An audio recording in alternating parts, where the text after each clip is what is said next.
오늘은 전적 부패 한번 구체적으로 살펴보겠습니다. 에베소서 2장 1절 말씀 우리 다 같이 읽겠습니다. 시작. 그는 허물과 죄로 죽었던 너희를 살리셨도다. 아멘. 성경은 분명 우리가 옛적에 죽었던 존재임을 가르쳐주고 있습니다. 우리는 죄와 허물로 죽었었다. 죽었던 너희를 이제 살리셨다라고 성경은 말해주고 있어요. 하나님은 아담과 행위 언약을 맺으면서 선악을 알게 하는 나무의 실과를 먹으면 어떻게 된다고 말씀하셨습니까? 정령 죽는다. 반드시 죽는다. 무트 타무트 죽고 또 죽는다. 이렇게 말씀하셨어요. 그러나 아담은 하나님의 말씀을 가볍게 여기고 오히려 뱀의 말을 더 크게 들으면서 죄를 짓고 하나님 앞에 도전하는 꼴이 되어버리고 말았습니다. 그로 인해서 아담은 전적으로 타락해버렸어요. 이 전적 부패가 무엇인지 함께 살펴볼 텐데, 이것은 뭐냐? 실제로는 죽음의 상태에 이르게 된 것입니다. 그래서 아담 이후로 태어나는 모든 인류는 이 전적 부패 속에서 태어나게 되었어요. 자, 그렇다면 이 전적 부패가 무엇인지 구체적인 의미에 대해서 함께 살펴보도록 하겠습니다. 앞에 영상이 좀 끊어졌는데요. 여러분 유인물 다 가지고 계시죠? 유인물 없으신 분 없으시죠? 네, 없으신 분들은 손을 들어서 해주면 우리 권주영 형제가 갖다 줄 겁니다. 네, 전적 부패 개념에 대해서 먼저 한번 살펴보도록 하겠습니다. 교리적인 설명을 함께 볼 텐데요. 전적 부패 교리에 오해가 있어요. 사람들이 전적 부패라 그러면 이 전적 부패에 대해서 상당히 오해를 합니다. 로레인 베트너는요 이렇게 설명을 했어요. 인간은 죄로 죽어 있다고 선언하는 이 전적 부패의 교리는 모든 인간이 똑같이 악하다거나 그런 게 아니다라는 거예요. 토털이라는 말을 오해하면 모든 인간이 똑같이 악하다, 뭐 이런 의미로 받아들일 수 있는데 그런 것은 아니다라는 것입니다. 그리고 인간은 더 이상 악해질 수 없을 만큼 악한 것도 아니다. 그러니까 인간은 더 이상 악해질 수 없는 상태, 즉 마귀적인 상태로 타락해버린 것은 아니다라는 것이죠. 또 누구든 미덕이 전혀 없다. 인간에게는 어떤 선 이런 것이 전혀 없다. 그런 것도 아니다라는 것입니다. 그리고 인간 본성은 그 자체로 악하다. 그러니까 완전 그냥 새까만 그런 악한 존재다라고 하는 것도 아니다. 그리고 영혼은 무기력해서 아무것도 할 수 없는 아무런 어떤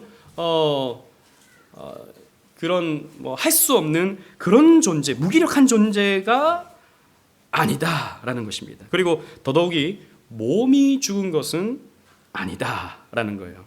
이게 이제 전적 부패에 대한 오해다라는 것이죠. 그러면 이 교리가 뜻하는 바는 뭐냐? 타락한 이래로 인간은 죄의 저주 아래 머물러 있고 잘못된 원리에 의해 움직이며 전적으로 하나님을 사랑하거나 구원을 받을 만한 일을 할 수가 없다라는 것입니다. 즉 인간은 죄와 저주 아래 머물러 있다라는 것입니다.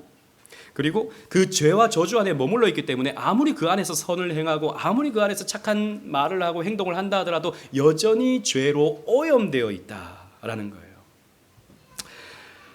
그래서 전적으로 하나님을 사랑하거나 구원받을 만한 영적인 일, 구원에 있어서 우리가 할 수 있는 일, 이런 것은 없다라고 하는 것이 전적 부패의 개념이다라는 것이죠. 따라서 정리해보면 전적 부패는 죄가 인간 존재의 핵심 내지 근원에 이르기까지 한 인간 전체에 영향을 주었다라는 겁니다. 죄가 우리 인간의 지성과 감정과 의지, 전인격에 영향을 줬다라는 의미에서 토털이다라는 것입니다. 그래서 전적이라는 말의 의미는요, 타락의 정도가 아니에요. 그러니까 전적 부패는 우리가 완전히 부패해서 완전 사탄 마귀가 되었다라고 하는 그런 의미가 아니라 이것은 범위의 의미입니다. 우리의 전인격이 타락했다. 우리가 하는 행동 모든 것에 오염이 있다. 우리가 생각하는 모든 생각들에 오염이 있다. 라고 하는 것을 가르쳐주는 이 토털이라고 하는 것은 범위의 의미를 두고 있다라는 것이죠. 그리고 요리문답 및 신앙고백서가 설명하는 전적 부패도 봅시다. 먼저 하이델베르크 요리문답.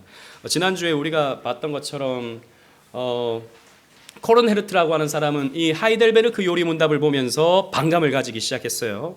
이런 내용들입니다. 5문, 제가 문을 읽어볼 테니까 여러분들이 답을 한번 읽어봅시다. 당신은 이 모든 것을 온전히 지킬 수 있습니까? 시작. 아닙니다. 나에게는 본성적으로 하나님과 이웃을 미워하는 성향이 있습니다. 자, 보세요. 우리 인간에게는 10계명, 하나님의 도덕법을 완벽히 지킬 수 있는 능력이 있는가? 없다라는 것입니다. 오히려 우리는 어떤 습성을 가지고 있습니까?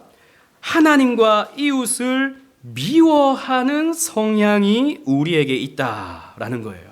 그러니까 우리가요, 기울어져 있습니다.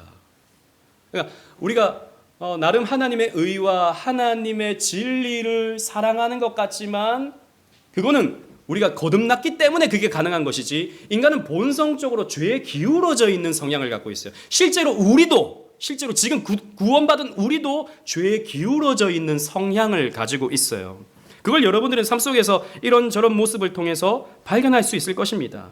또 8문 봅시다. 그렇다면 우리는 그토록 부패하여 선은 조금도 행할 수 없으며 온갖 악만 행하는 성향을 지니고 있습니까? 시작. 그렇습니다. 우리가 하나님의 심령으로 거듭나지 않는 한 참으로 그렇습니다. 못한다는 겁니다. 선을 조금도 행할 수 없다. 근데 여기서 오해하지 말 것은, 여기에서의 선은 영적인 선입니다. 하나님과의 관계함에 있어서의 선이에요. 도덕적이고 윤리적인 선을 말하는 것이 아닙니다. 예수 안 믿는 사람 가운데서도 얼마나 선을 행하는 사람들이 많습니까? 불교를 믿는 사람들 보시하고, 다른 사람 어려운 사람 돕고, 천주교에도 얼마나 많은 사람들이 그렇게 도덕적이고 윤리적인 선을 행하는지 몰라요. 여기서 말하는 선이라고 하는 것은 완전한 선, 완전하신 하나님이 인간에게 요구하는 영적인 선을 말하는 것입니다. 그것으로 인간과 하나님은 교제를 하는데, 이 선을 인간 스스로는 행할 수 없다라는 그런 의미가 되는 거예요. 그리고 13문, 우리가 스스로 하나님의 의를 만족시킬 수 있습니까? 시작. 결코 그렇지 않습니다. 오히려 우리는 날마다 우리의 죄책을 증가시킬 뿐입니다. 그래서 우리가 아무리 하나님의 의를 만족시키려고 착한 일을 하고 봉사를 하고 헌신을 하고 교회 생활 열심히 한다고 하더라도 우리는 하나님의 의를 만족시킬 수가 없다라는 거예요. 왜? 우리는 오염되어 있기 때문에. 우리가 이렇게 하면 내가 하나님께 좀 받아들여지겠지, 이렇게 하면 하나님을 기쁘시게 하겠지라고 생각하는 그 선한 생각에서조차도 우리의 이기적인 욕망이 묻어져 있는 거예요. 제가 자주 말씀드리죠. 그래서 우리는 교회 열심히 뭔가를 합니다. 교회에서 열심히 봉사하고 헌신해요. 그런데 뒤돌아서면요, 감사하는 마음도 있지만, 그래서 내가 복을 받고 싶은 마음이 생겨요. 내가 복을 받고 싶은 마음. 아니요, 목사님, 나는 복 받고 싶은 마음 없어요. 십자가를 지고 주를 위해서 끝까지 고난당하더라도 나는 그렇게 헌신하며 살겠습니다 라고 하는 마음을 가진 분도 있어요. 그런데 그렇게 해서 칭찬받고 싶고 존경받고 싶어요. 우리는요, 거기 이기적인 욕망이 다 묻어 있는 겁니다. 그래서 하나님의 의를 우리는 만족시킬 수 없다라고 가르쳐주고 있는 거죠. 그러니까 코른헤르트가 이걸 보면서, 이럴 것 같으면 하나님 말씀 누가 지키려고 하냐, 어차피 못 지킨다고 딱 얘기를 해버리면 성경에서 이렇게 살라 저렇게 살라라고 하는 말을 누가 그러면 행하겠느냐, 이 하이델베르크 요리문답은 잘못됐다라고 코른헤르트는 봤던 것이죠. 그래서 문제제기 테스트라고 하는 책을 쓰면서 문제제기를 했던 것입니다. 그리고 이제 도르트 이 회의가 끝마치고 나서 이제 또 시간이 조금 지나서 웨스트민스터 총회가 모이죠. 그때는 명확하게 이 부분에 대해서, 그러니까 도르트 회의에서 정리가 된 이 전적 부패에 대해서 웨스트민스터 신앙고백서는 이렇게 밝히고 있습니다. 9장 3항 우리 다 같이 한번 읽어보겠습니다. 시작. 죄의 상태에 빠진 타락에 의해 인간의 구원에 수반된 어떠한 영적인 선을 행하고자 하는 모든 능력을 완전히 잃어버렸다. 자연인은 죄로 죽어 있기 때문에 자기 자신의 힘으로는 회심하거나 회심하도록 준비할 수 없다. 자 보세요. 인간은 구원에 수반된 어떤 영적인 선을 행하고자 하는 모든 능력을 잃어버렸다. 자연인은 선을 전혀 싫어하고, 그러니까 예수 안 믿는 사람들 말합니다. 그 사람들은 선, 그러니까 하나님과의 영적인 관계에서 이루어지는 그 선, 그것을 전적으로 싫어합니다. 죄로 죽어 있기 때문에 자기 자신의 힘으로는 회심하거나 회심하도록 준비할 수 없다라고 말하고 있는 것이죠. 그래서 여기서 중요한 것은 구원의 서정 가운데, 여러분 우리 구원의 서정 최근에 새벽에 우리가 공부했죠. 첫 번째는 제가 힌트 드리겠습니다. 뭐죠? 소명입니다. 소명. 두 번째 뭐죠? 오, 우리 김경일 집사님. 왜 회개가 아니죠? 회개하고 거듭나야 되는 것 아닙니까? 믿어야 거듭나는 것 아닙니까? 그렇잖아요. 회개하고 거듭나세요 라고 했던 것이 여러분 많은 18세기 19세기 전도자들의 외침이었습니다. 믿고 거듭나십시오. 여러분들은 거듭나야 됩니다. 믿으십시오. 회개하십시오 라고 외쳤다고요. 믿어야 거듭나는 것 아닙니까? 회개해야 거듭나는 것 아닌가요? 아니요. 개혁주의는 중생이 앞섭니다. 하나님이 죽은 우리를 살려주셔야 돼요.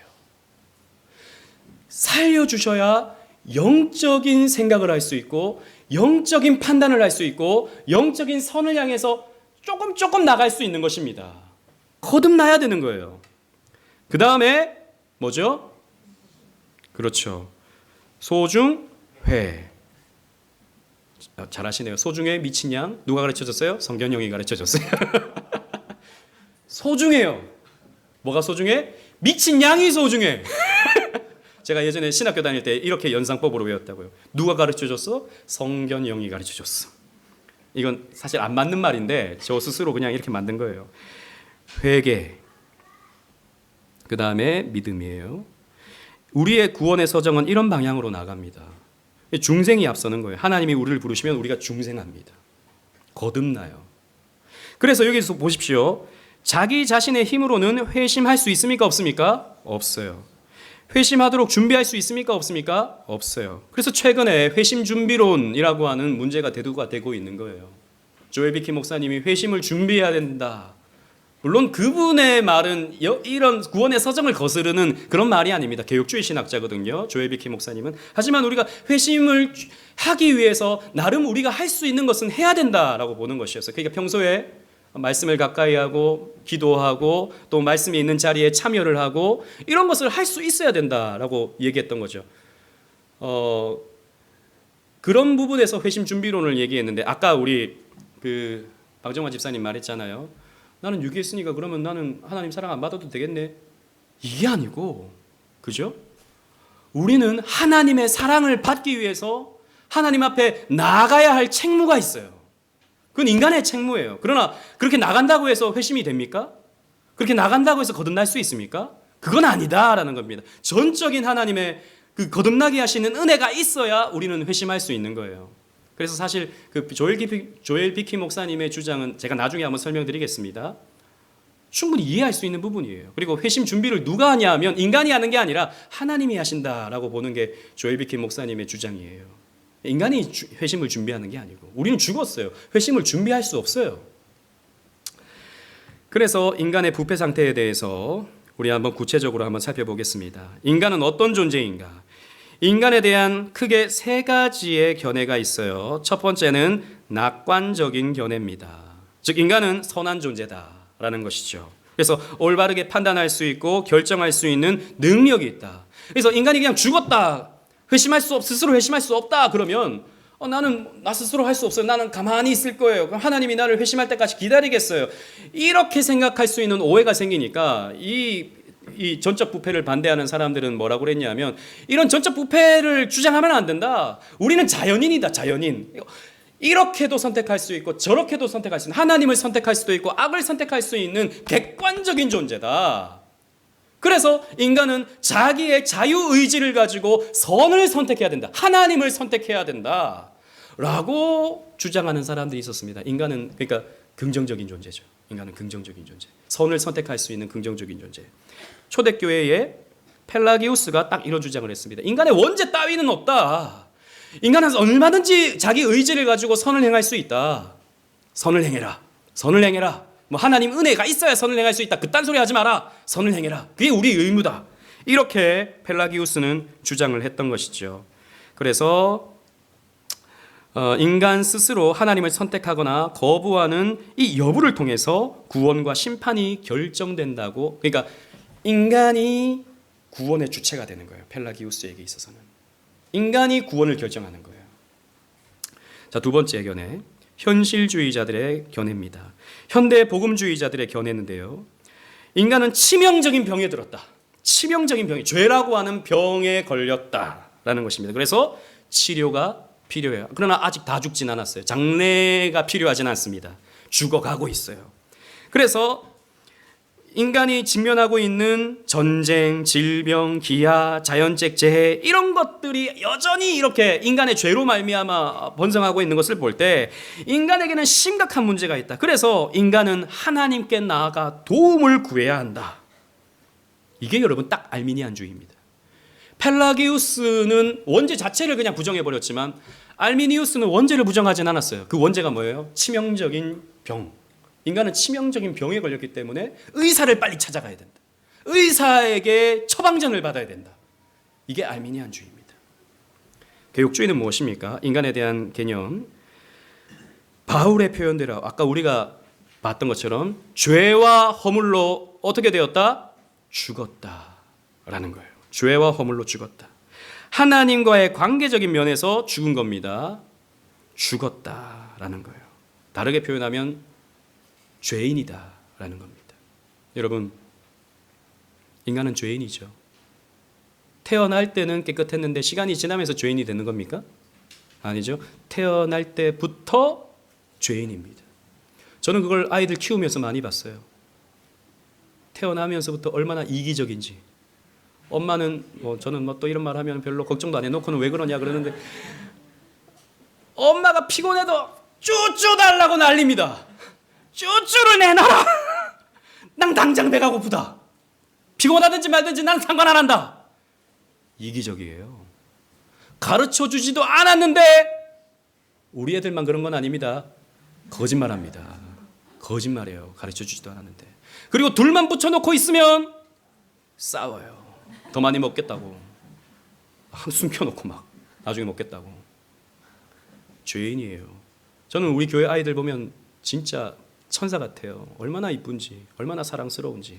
근데 늘 다짐합니다. 속지 말자, 속지 말자. 죄인이다. 죄인이다. 마음에 나오는 성향은 죄에 기울어져 있고 그렇기 때문에 아이들은 교육을 해야 되는 거예요. 아이들이 가만히 놔두잖아요. 아까 다윗이 너는 왜 그래 했느냐라고 이렇게 야단치지를 않았어요. 다윗이. 그러니까 아도니아가 자기 중심적인 삶을 사는 겁니다. 요즘에 아이들에게 우리 아이들 감정 다칠까 봐 말 잘 못하잖아요. 그러지 않아요. 그거 하지 않아요. 감정 다치게 하지 않기 위해서. 근데 성경은 보세요. 10개만 보세요. 하지 마. 하지 말라. 하라. 성경은 살인하지 않아요. 거짓말하지 않아요. 이렇게 말하지 않아요. 여러분, 오늘날 우리의 감정이 우상이 되고 있습니다. 오늘날 우리의 감정이 우상이 되고 있어요. 아이들도 보면 하지 않아요. 그러면 그냥 계속 합니다. 제가 붙들어 놓고 하지 마. 그러면 안 해요. 죄인입니다. 가만히 놔두잖아요. 하고 싶은 대로 하게 하잖아요. 죄로 기울어집니다. 그래서 아이들을 훈육이 필요한 거예요. 영적인 훈육이 필요한 거예요. 전적 부패를 우리가 믿으면 아이들을 우리는 훈육하면서 키워야 되는 거예요. 그래서 건강한 상처를 줄 수 있어야 됩니다. 아이들한테. 어른들도 마찬가지예요. 여러분들도 교회 와서 좋은 말만 들으려고 해서는 안 되는 것입니다. 때로는 감정이 상하는 그런 말을 여러분들이 들으셔야 돼요. 때로는 제가 여러분들 개인적으로 신방하면서 목사님이 왜 이런 말씀을 하시나? 기분 나쁘게. 왜 이런 요구를 하시나? 내가 알아서 할 건데. 라고 생각하는 게 여러분 있을 거예요. 물론 제가 잘못 판단해서 잘못된 권면을 할 수도 있습니다. 그러나 여러분 생각하셔야 돼요. 그게 목사의 사명이거든요. 목사는 여러분들이 기분 나쁜 말을 할 수 있어야 됩니다. 왜요? 우리는 죄에 기울어지기 너무 쉽기 때문이죠. 전적 부패한 존재입니다. 그래서 아브라함 카이퍼는요, 네덜란드에 수상까지 했던 아브라함 카이퍼는요, 이렇게 말했습니다. 인간은 송장의 특징인 온갖 수동적인 성질을 가지고 있다. 송장이다, 송장. 산송장이다. 살아있는 것 같지만 송장이다. 라고 이렇게 말했습니다. 죄는 단순히 치료할 수 있는 질병의 문제가 아니에요. 죄의 삭은 사망이므로 죄는 사람을 죽게 하는 치명적인 독입니다. 치명적인 독. 따라서 인간은 하나님이 전적인 능력과 은혜로 살려주셔야만 반응할 수 있는 존재예요. 그래서 그림으로 여러분 이 전적 부패를 좀 설명해 보자면, 여러분 이게 컵입니다. 컵에 물이 담겨져 있어요. 예전에 제가 한번 설교 시간에 언급했던 적이 있었는데, 이게 여러분 처음에 정수기에 따르면 깨끗한 물이죠. 이걸 인간의 처음 상태, 타락하기 전의 상태로 봅시다. 이걸 본의라고 합니다. 하나님께 주신 본의. 그런데 이 컵에 물에다가, 지난번 오줌 그러니까 되게 싫어하시더라고요. 청산가리 한 방울, 요만큼 쥐똥만한 거 던졌다고 칩시다. 그러면 이 물은 어떻게 되죠? 오염이 됩니다. 그죠? 물론 치사량이 되지 않는, 영향을 미칠 수 없는 미세한 입자만 이렇게 던졌다고 칠 때 먹어도 안 죽죠. 그 정도는. 그죠? 제가 치사량이 안 되는 만큼이라고 했으니까 안 죽죠. 그러나 이 물은 오염된 물입니다. 그죠? 자, 그리고 새까만, 그러니까 완전히 이거는 그냥 독약 덩어리예요. 자, 전적 부패는 1번일까요? 2번일까요? 3번일까요? 헷갈려요. 지금 의견이 나누고 있어요. 1번은 아닌 것 같고 2번과 3번 중에 지금 왔다 갔다 하는 겁니다. 2번입니다. 3번은 아예 마귀가 되는 거예요. 아예 마귀가. 우리는 아예 마귀는 아니거든요. 우리의 성향이 오염되어 있는 거예요. 우리에게서 분출되어지는 모든 것이 오염되어 있는 거예요. 하나님과의 관계에서 우리가 깨어져 있는 거예요. 그걸 전적 부패라고 말한다는 것입니다. 정리하자면 전적 부패된 인간의 상태는 어떤 상태인가? 첫째, 죄에 기울어진 성향을 가지고 있어요. 우리는 요한복음 8장 44절 다 같이 읽겠습니다. 시작. 너희는 너희 아비 마귀에게서 났으니 너희 아비의 욕심대로 너희도 행하고자 하느니라. 너희 아비가 누구라고요? 마귀. 지금은 아니지만 타락한 존재의 아비가 마귀다라는 것입니다. 그래서 너희 아비의 욕심대로 너희도 행하고자 한다라는 거예요. 그래서 인간은요, 루터의 표현에 의하면 인간은 마귀의 다스림을 받는 노예 의지를 가지고 있어요. 펠라기우스는 인간은 완전한 자유 의지를 가지고 있다고 했습니다. 그러나 여러분, 인간은 그런 존재가 아니에요. 인간은 노예 의지를 가지고 있어요. 죄에 묶여져 있는 노예 의지를 가지고 있어요. 그래서 인간은 중립적이거나 객관적이지 않아요. 너는 중립적이니까 네가 선택해봐. 너는 객관적인 관점에서 의를 선택할지 악을 선택할지 네가 선택해봐 라고 했을 때 선택할 수 있는 존재가 아니다라는 겁니다. 죄에 기울어져 있는 성향을 가지고 있어요. 그래서 민주주의를 하잖아요. 민주주의를 하면 물론 민주주의는 좋은 겁니다. 그러나 여러분, 이게 또 정치 얘기가 나오는데, 우리 헌법 제1조가 모든 권력은 국민에게서부터 나온다라고 되어 있잖아요. 그죠? 근데 여러분, 이걸 오해하면 안 됩니다. 그럼 내가 곧 권력이다. 그래서 내가 하고 싶은 대로 모든 권력자들은 움직여야 된다. 여러분, 그렇지 않아요. 대한민국은요, 직접 민주주의 체제가 아니라 대의민주주의 체제죠. 그러니까 우리가 투표해서 뽑은 사람들이 자신들의 식견과 판단에 따라서 결정을 하는 구조입니다. 직접 민주주의를 하게 되면 우리는요, 난리가 날 거예요. 지금 우리 한국 사회는 점점 직접 민주주의 체제로 가고 있어요. 그래서 정치인들, 여러분 최근에 뉴스 봤지 않습니까? 이번에 뭐 체포동의안에 가결한 사람 막 당신 가결했냐 안 했냐 막 검증하고 그런 사람들 다음에 낙선시킨다 만다 막 이런 거 하지 않습니까? 그 사람들한테 온전히 맡기질 못하고 내가 그 사람을 움직여야 돼요. 점점 이러면요 사회는요 양분화되어지고 사회는 심각한 혼란 속에 갑니다.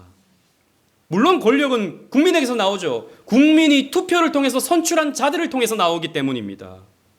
그래서 교회도 마찬가지예요. 여러분들이 하고 싶은 대로 교회를 하잖아요. 한 사람 한 사람 하고 싶은 대로 교회가 움직여지잖아요. 교회는 점점점 타락합니다. 왜요? 여러분들은 죄의 성향이 있기 때문이에요. 그래서 말씀의 전문가인 사역자를 통해서 교회는 다스려져야 되는 거예요. 이게 장로교회입니다. 여러분들이 투표해서 여러분들이 신임하는 말씀의 사역자를 통해서.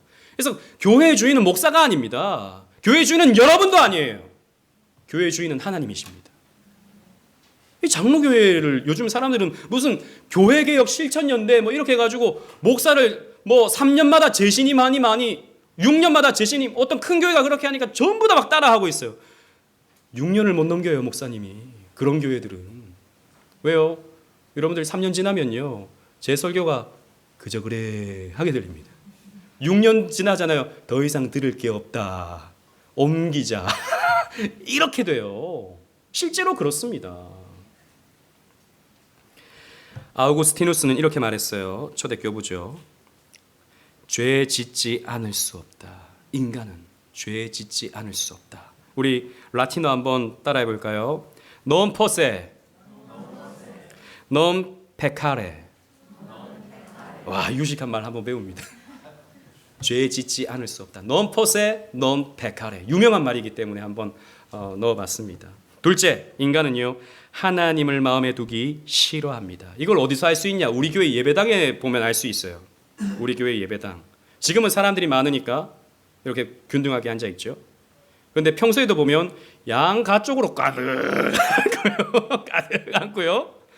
중간에는 뻥 폭탄 맞은 것처럼 비어 있어요. 왜 그럴까요? 목사님의 시선이 여기 꽂힐 거라고 생각하는 거죠. 부담스럽다는 거죠. 그 정도로 은혜 받고 싶진 않은 그 정도로 은혜 받고 싶지 않고 유사시에는 언제든지 왔다 갔다 할 수 있는 그런 곳에서 나는 좀 자유롭게 말씀 듣고 싶다라는 거죠. 물론 이제 제가 유머를 한 겁니다. 그런데 앉으라 그러면 꼭 맨 뒤에 앉으려 그래요. 왜요? 부담스럽거든요. 부담스러워요. 그런데 여러분 말씀에 은혜 받는 자리는 어디입니까? 우리 이남희 권사님 항상 여기 앉으시죠? 일부 예배 때도 항상 여기, 지금은 사진 찍느라고 뒤에 계시는 거고 항상 여기 앉아 계세요. 근데 저는 이남희 권사님 딱 보면 맨날 우셔요. 맨날 우셔요. 저는 뭐 울 것 같은 설교를 제가 한 적이 없는데 울리려고 하는 설교를 한 번도 한 적이 없는데 이렇게 우셔요. 왜 우시는가? 하나님 은혜를 주시기 때문에 우시는 거예요. 네, 맨 앞에 앉아 있는 거 얼마나 부담스럽습니까? 목사님 침이 바로 튀는데 여기 부담스러운데 앉아 계시는 거예요. 여러분 앞 중간에 있는 이 자리가 복된 자리예요. 아무도 아멘을 안 하시잖아요. 네, 하나님을 마음에 두기 싫어요. 우리는 적당히 은혜 받고 싶어요. 솔직히 그렇잖아요. 광신자가 되기는 싫잖아요. 근데 여러분 진짜 우리는 예수의 손양원 목사님은 이렇게 말했어요. 나는 예수의 중독자가 되고 싶다. 다르게 표현하면 난 예수에 미치고 싶다. 이런 말이죠. 예수님에게 우리가 예수 충만을 경험하는 게 우리의 기쁨 충만이에요. 적당히 은혜 받으려고 하니까 적당한 기쁨밖에 우리에게 주어지지 않는 것입니다. 로마서 1장 28절 말씀 다 같이 읽겠습니다. 시작. 또한 그들이 마음에 하나님 두기를 싫어하며 하나님께서 그들을 그 상실한 마음대로 내버려 두사 합당하지 못한 일을 하게 하셨으니. 아멘. 인간은요 하나님을 마음에 두기 싫어합니다. 여러분들도 아닌 것 같죠? 싫어합니다. 내가 딱 정해놓은 영역만큼만 하나님이 역사해 주길 바라요. 하나님이 내 이 디테일한 부분은 건들지 말아 주셨으면 좋겠어요. 적당히 은혜 주세요, 하나님. 다 가져가지 마시고요. 내 뜻대로 이렇게는 좀 해주셔야 돼요. 여러분, 기도할 때 우리가 기도하지 못하는 게 뭡니까? 하나님 마음대로 하세요. 근데 이렇게 기도하긴 좀 그래. 너무 마음대로 하실까 봐. 그런 경험 있지 않습니까? 하나님 마음대로 하세요.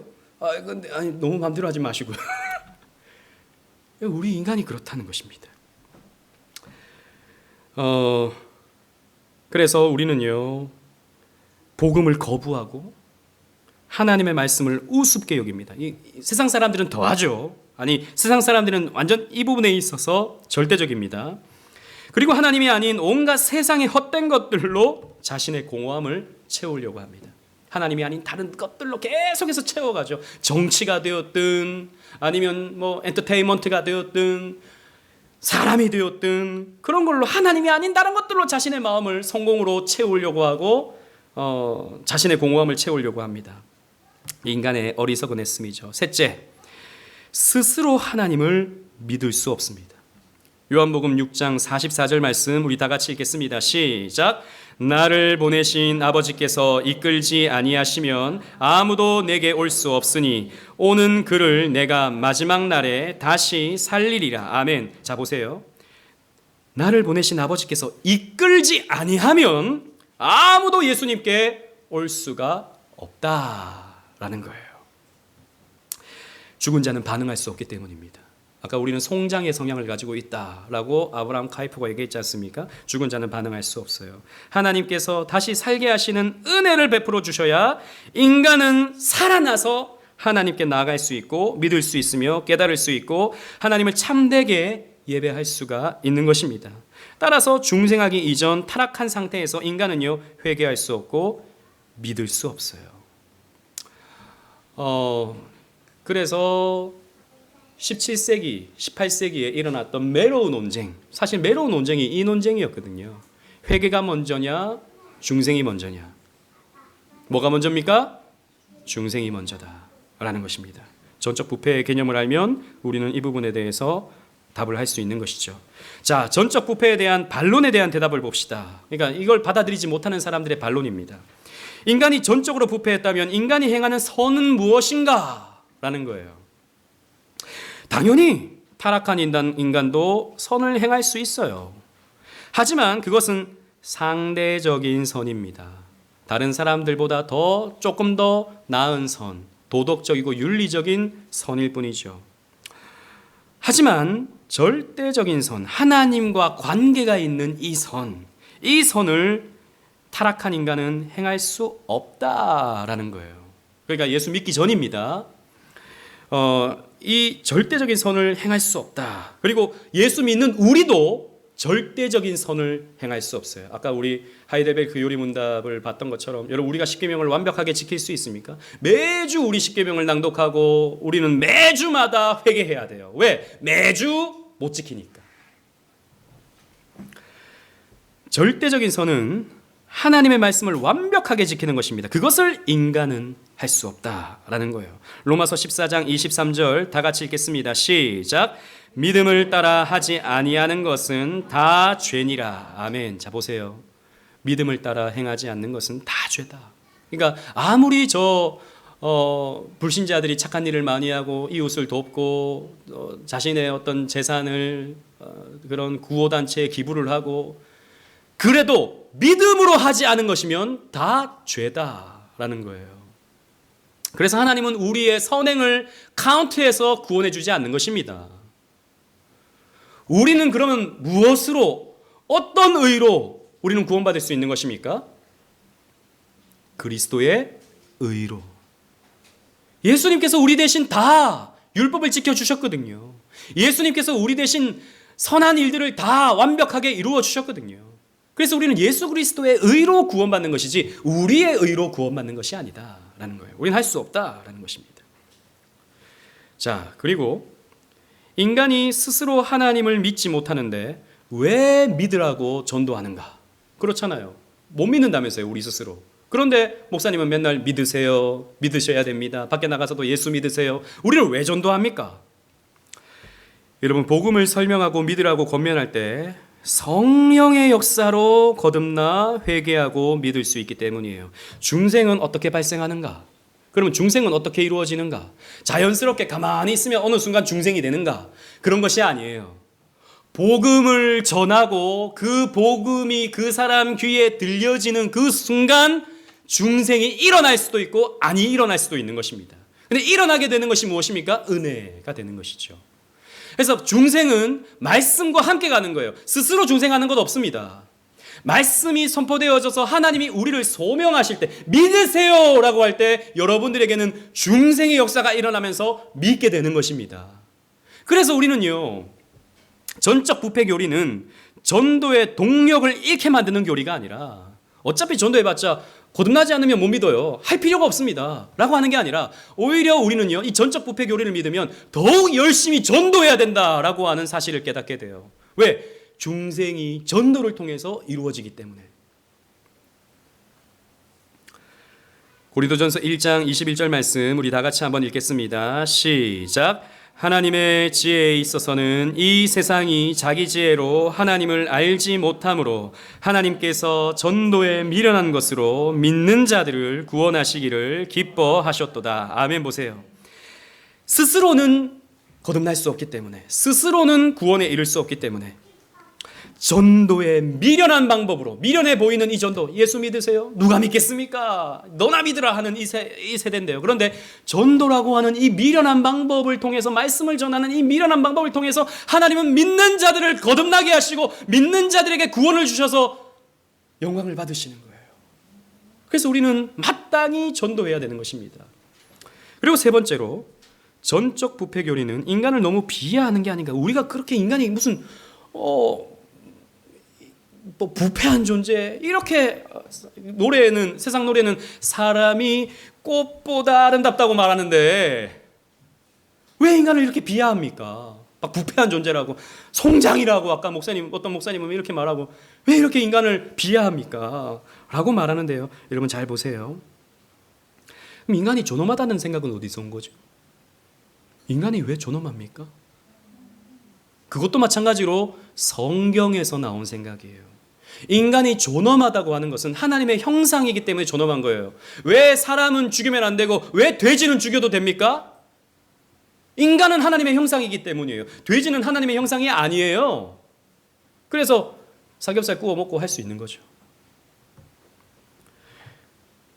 인간이 존엄하다고 하는 것이 성경에서 나온 말이라면, 인간이 부패했다고 하는 이 사실도 성경에서 나온 말이기 때문에 우리는 둘 다 받아들여야 돼요. 인간은 존엄하지만 그 존엄성을 상실해 버렸다라는 거죠. 훼손되어 버렸다. 그래서 우리는 이 존엄성을 회복해 가야 된다. 무엇을 통해서? 믿음을 통해서, 은혜를 통해서 회복해 가야 된다라고 하는 것을 성경이 우리에게 가르쳐 주는 것입니다. 그런 면에서 이 전적 부패 교리는요, 한편으로는 인간을 지극히 사랑하시고 높여주시는 하나님의 은혜를 발견하게 해주는 교리예요. 존 파이퍼 목사님은 이렇게 설명합니다. 여러분 보세요.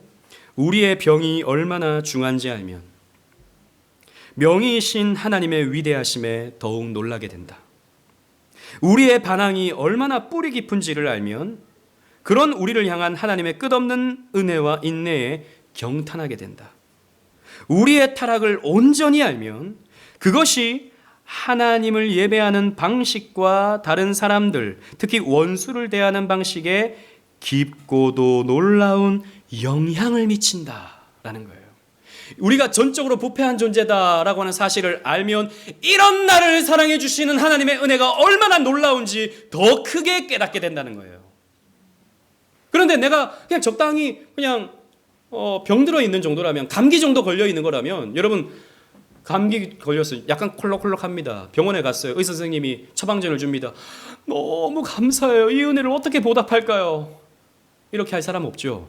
처방전 줬는데, 감기약 줬는데 뭐가 그렇게 감사합니까? 그냥 돈 내고 말죠. 그런데 죽어가는 나를 막 인공호흡 했다가 30줄 빵, 50줄 빵 해가지고 막 이렇게 하고 저렇게 해가지고 거의 죽은 나를 의사가 살렸다. 그러면 어떻게 되는 겁니까? 고맙죠. 너무 고맙죠. 열몇 시간 수술해서 나를 살렸다? 너무 고맙죠. 그 사람의 이름을 기억하게 되죠. 마찬가지입니다. 내가 얼마나 위태한 존재였는가. 아니 내가 죽었던 존재였음을 내가 안다면 나를 살리신 하나님의 은혜가 얼마나 놀랍고 얼마나 큰지 우리는 깨닫게 되는 것입니다. 그래서 이 전적 부패 교리는요, 우리가 얼마나 존엄한 존재인지를 우리로 하여금 깨닫게 해줘요. 그래서 더욱 감사의 자리로 우리를 인도해 가게 되는 것이죠. 그래서 이 전적 부패는요, 이런 의미를 갖고 있다라고 하는 것을 여러분들이 살피시면서 하나님 앞에 더욱 감사하시고 영광 올려드리시는 저와 여러분들 되시기를 주님 이름으로 축원합니다. 아멘.